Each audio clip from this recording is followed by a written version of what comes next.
In 1970, I coined the term speciesism to describe the prejudice against the other species and to draw the analogy with other prejudices like racism and sexism.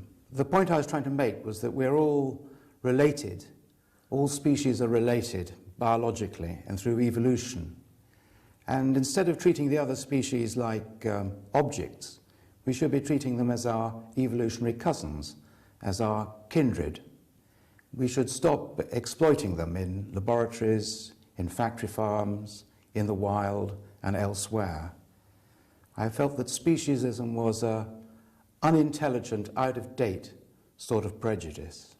Since Charles Darwin came along and told us that we're all animals and we're all related through evolution, we haven't really drawn the proper moral conclusions from that.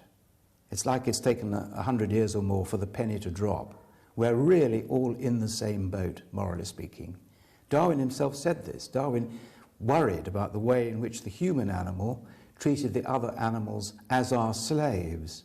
And indeed, there is a moral similarity between speciesism and slavery. The important thing about the other species of animal is that they can suffer pain. And there's growing scientific evidence that other animals do suffer pain. They have similar nervous systems to ourselves. They have similar biochemicals in the brain associated with the experience of pain in ourselves. So we can be fairly sure that they do experience pain and distress in the same sort of way that we do, hundreds of other species of animals.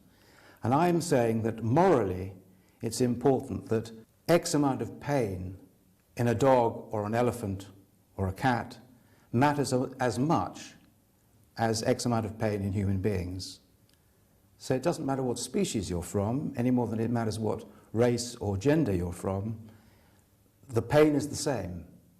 So we should all have the same sort of respect, morally speaking.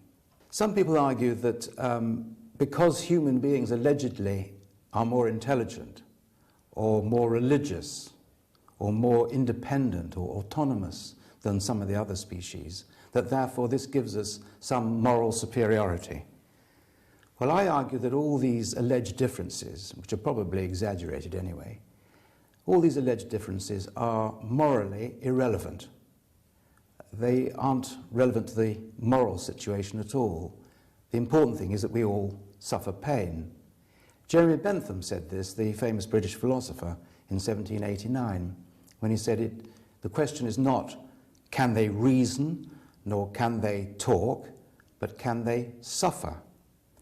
Suffering is really the important criterion for morality, not somebody's intelligence. I mean, we don't give special extra rights to professors because they're intelligent, or to priests because they're very religious. We wouldn't want that to happen within our own society. So why do we do it across the species barrier, allegedly giving us more moral privileges, more rights than the other species, merely because we seem to be a bit more intelligent? It doesn't make sense.